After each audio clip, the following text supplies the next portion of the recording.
The biggest way to know if you're a brand is to ask yourself, if your store shut down tomorrow, would anyone miss your products?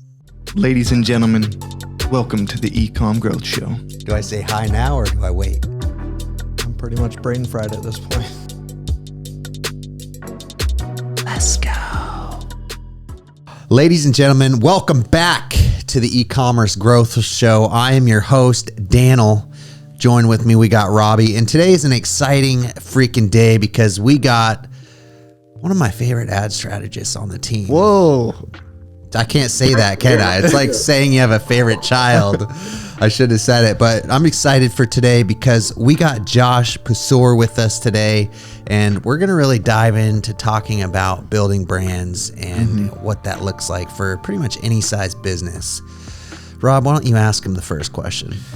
Well, yeah, what I love is what he brings to the table is really a full experience of building brands from the ground up. And so that was something that really drew us together in the first, in our very first conversations. Yeah. And so why don't you just tell us a little bit about your background in terms of like building online brands. And then from there, we can kind of bridge into like outside of paid social, which is where we really specialize. What are all the other things people should be doing with their brand? But let's start with a little bit of your history here. Yeah, so technically I started in, I would assume it's dropshipping, I guess. So the easiest method of, starting as a teenager, the easiest method was just drop shipping an item that you didn't have to touch, never had to see, and just delivering it to people for the cheapest price possible. So as a teen, I did that for a good period of time under my parents' names. I guess technically I couldn't do that. But That's hilarious. Just going through Facebook, at 16, 17 years old, finding the best products that were working at that time and putting up a simple ad with, a cropped item on a white background and putting up a Facebook ad. And within the climate of, 2016, ads like that, it just did insane. You could almost put any ad up, and if you targeted the right audience, you were bringing in thousands and thousands of dollars a week. Yeah. Which at 16, you're like, yeah, I'm balling right now. You're like, this is fantastic. I'm not doing anything. I'm clicking a few buttons. Totally. I could imagine. So I started in that, but over the period of time, drop shipping has become almost obsolete. It's no longer possible to put up an ad with a product you've never seen. You have no idea if it's a good product to sell. You have no idea who you're targeting. It's just not possible anymore. So, and that's how I got into mainly branding, building brands, really focusing on what the customer feels and why they're buying your product. Yeah, that's awesome. And you've actually built and sold a few brands, right, along the way? Oh, yeah. I sold a lot of dropshipping stores before I got into branding, but as far as branding, I've probably sold around 5 or 6 stores itself that have done 6 or 7 figures, and run those to the point where it is a brand and has a community. Yeah, that's awesome, dude. And I apologize right now because Robbie and I are always just ranting about how much we dislike drop shippers, but at that age when it worked that good, it's like it's how people got into it. So and I think what it is that's where he started, but then he built it into a real brand. But I love what you're saying too, like we're just in new times where you can't just throw up an ad to a highly targeted audience and you can't build the We Love Whales page and give all the whale necklaces. Daniel tried to do that. Dude, I tried to drop ship once and I was I did the free plus shipping offer, where it's like free.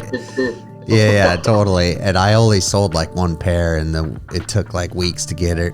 It was a mess. So anyways, what I think is cool now is there's actually a lot of established brands who still have that same philosophy where like, if I just have one really good client acquisition funnel and, one really good traffic source, like I can scale my business. But especially in the new landscape of 2021, we're discovering that now more than ever, you need to be doing all these other things.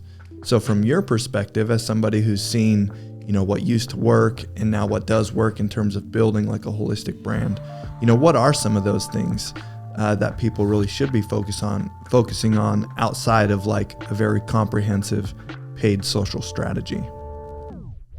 Yeah, to be honest, I think the first thing to look at, no matter where you're at in your business development, whether you're starting or you're already doing millions, is that you really need to understand your product angle, your offer. I mean, because even though the climate has changed, if you're good at marketing or good at organic social media or good with influencers and your product's bad, you can still hit 7 figures a year. But the issue is that how do you get past 7 figures? And that's how brands make tens of millions of dollars, hundreds of millions of dollars a year. And that's by really knowing, the angle of a product. The difference of, say, selling the chain I have on, it's the difference of saying, hey, this chain is great, or it's saying this chain can be worn no matter the situation you're in. You can swim in it, shower in it. Simple things like that. Just understanding why would someone buy your product and, what drives them. And that can help a business no matter the situation they're in, whether they're starting or they're doing millions of dollars a year.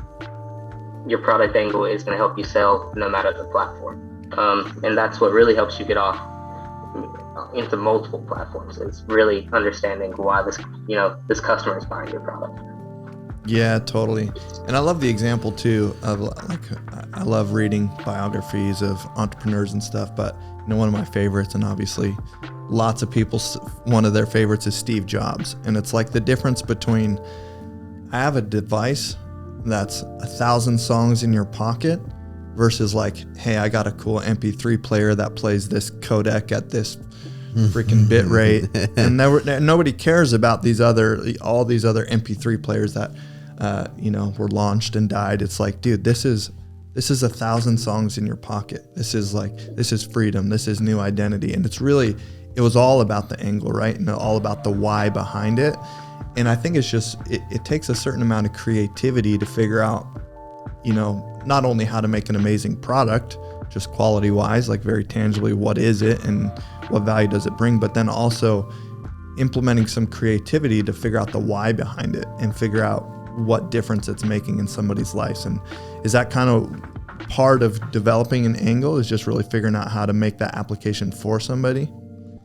Yeah, that's a huge part. The big difference of technically, like say, we talked about the climate changing in 2021, is that the term brand is used so loosely. So, everyone says that they're a brand, but really they're just an online store selling a product. The biggest way to know if you're a brand is to ask yourself, if your store shut down tomorrow, would anyone miss your products? Would anyone even know? Ooh, that's a gold nugget right there, my friend. That's pretty good, dude. That is really good. And if you answer that no one would miss you, you're not a brand. You're just an online store selling a product to make the money. And that's where the product angle comes in. When you actually know why these customers are buying, you can now build that community in this group of people that want to come back. They want to continue to support you because they are supporting what they're buying. If they love your product, they're going to come back and they will tell others. And then this community starts to build, and that's where the brand forms. And that's how, companies like Nike have been around for so long. It's really about the product angle and the community. Yeah, regardless of the changing landscape, those two will always remain outside of time, and those are the successful components. I think, too, we talk about this, that shoppers are just getting smarter and smarter. I do it all the time where I see an ad and I'll click on it, and I can tell very quickly, okay, this isn't a brand. You go to their website and it's just a few stock photos. You go to their Instagram, it's 5 posts. They just have you can tell they just threw this up and they're trying to sell this product, and that's just not working anymore. And buyers are getting smarter. They're looking into that. So I almost think too, the whole organic side of your marketing is a big piece in it, and how you're interacting with your customers organically. I would almost pose the question, if I'm sitting here self-assessing, I'm a store, I'm doing $100K a month, but I know if I cut my ad spend and shut down my campaigns, I have, maybe 2 months before orders are going to be dried up forever. Yeah. What steps can I be taking to change that story? Yeah, this is a big part where the user experience comes into place, your customer support, and it all comes back to the community where I said it. But outside of your paid advertising, are you gathering these customers' emails and text messages, and are you utilizing them? Because you can pay $40 a month for a cheap email app, and you can make $100,000 by the end of the year just gathering these customers' emails with a simple click every time they buy or even add to cart. They don't even have to buy to gather the email. So, just having these platforms on the back end, like, are you retargeting them with emails? Are you sending them text messages? Because emails may become out of date soon.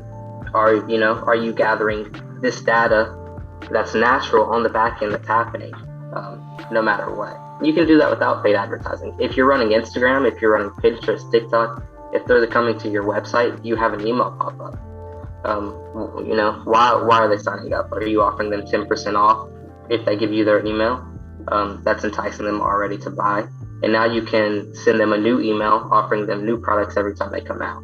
So this creates, that community and that lifetime value without paid advertising. Paid advertising, of course, adds to it, but, emails and texting is a huge part that's fairly cheap depending on what platform you're using, that you can utilize forever. I don't have anything on that, Rob.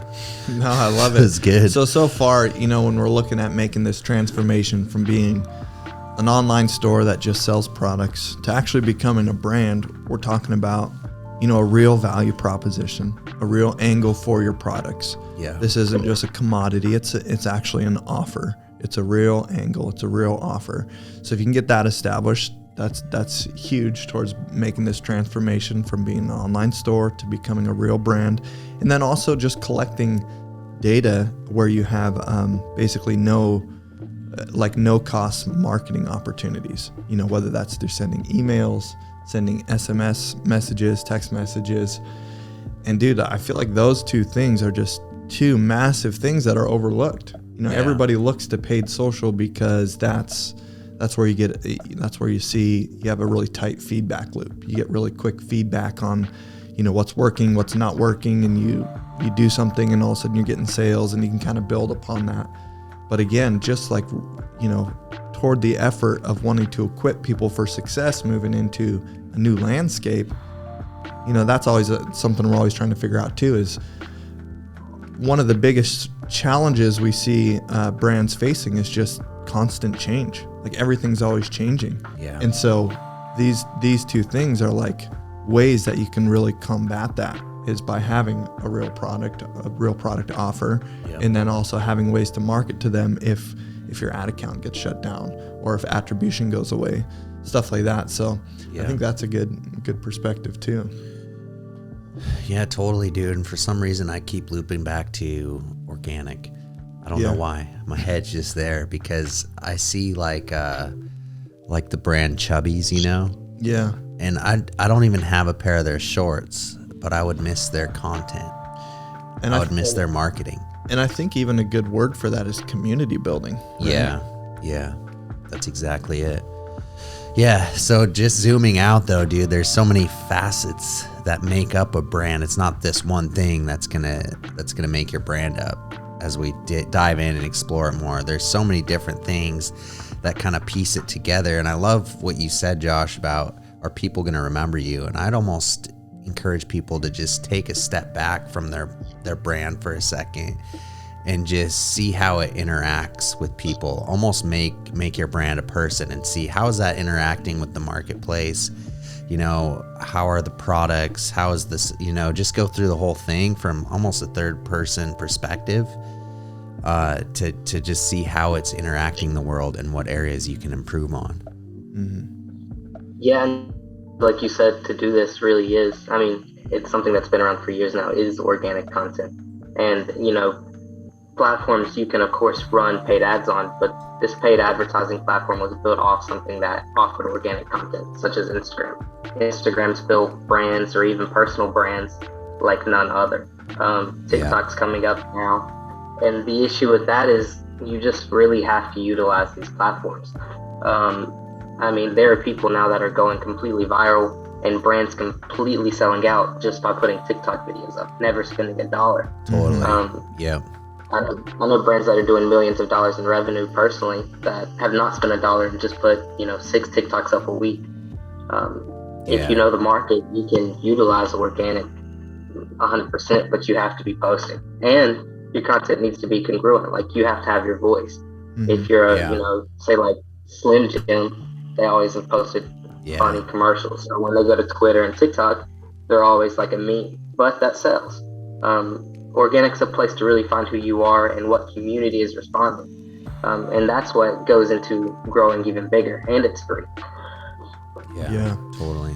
How has like a holistic view of what it means to build a brand influenced the way you do run paid ads? Does that kind of change your perspective on it? Have you ever noticed when you talk with other ad strategists like you having ideas that normally wouldn't be involved in that conversation? It changes it a lot, to be honest, because where we said when you're building a community, you do a voice, a brand voice. You're not the online store anymore. People know you for what you're known for, and that changes how you advertise. So if you're a clean, very simple brand, say such as like Rolex is not going to advertise the same way that, as I said, Slim Jim would. Rolex is very clean, simple, graphics, and their text is sophisticated. They won't use emojis. They'll use one line on every ad. It'll be like the perfect watch for any day, and that's it. Not all brands can advertise like that, but Rolex knows they can. They know they can because of what we've talked about. They have their organic content. They have that community, and that goes into how they run their paid ads. It all correlates. They wouldn't be able to run such easy ads if they didn't have all the things we've discussed. Totally. And vice versa too. You don't see Slim Jim rolling out a nice one-liner, you know what I mean? It's really that brand equity goes a long ways.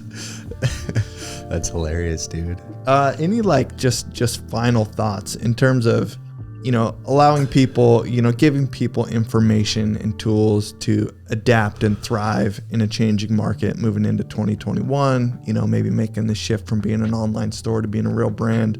Any other just last bits of wisdom or advice you'd pass along to people? Yeah, I would say the biggest thing coming up now is with the changing climate is really make your customers important. If someone's buying something, make sure they know where their product is. You should be sending them an email saying, your product shipped, here's your, tracking code. And that seems simple, but a lot of places really don't do that. Specifically because of, sketchy ways where we've discussed. People have drop shipped a lot and people never got products. So that's changed how people shop, as we mentioned. Make sure these customers are informed. Make sure they know who you are. If they've bought, send them emails, again, which doesn't cost much, about who you are as a brand. Come to them as a person. They're now part of your database. Tell them who you are and how you got here. It's almost like running a company. Like all of your employees enjoy you because of how personal you make it. It's the same with the customer. If they're going to come back, make sure they know who you are. Send these emails updating them, where their product is, when they're getting it. Check how they like it. Make sure they're giving reviews, because if they hate your product, and that's common, you don't want to keep selling it. So a huge thing is something that's growing, that kind of died away, last year, is influencers. I would say the biggest thing that I'm doing that is not paid and is technically is sending free gifts to influencers. Depending on the amount of product you have, make sure to send PR packages. And that's something you can do for just product costs. So instead of spending $5,000 on an influencer, if your product costs $10, send them the product for free. And if they like it, it's free advertising. It goes a long way. Dang, dude, that's good stuff. Well, ladies and gentlemen, you heard it from the man himself. I love this conversation and diving in how we can build stronger brands. It's a topic we're going to keep hammering home just because of the changing environment and what we're seeing and the importance of it. But if you guys like this episode, please share it, review it, do all the things. And Josh, thanks so much for coming on today, dude. It was really good. Good to see you, man. Of course. And have a good day. Thanks. And we'll see you guys next time. Peace out.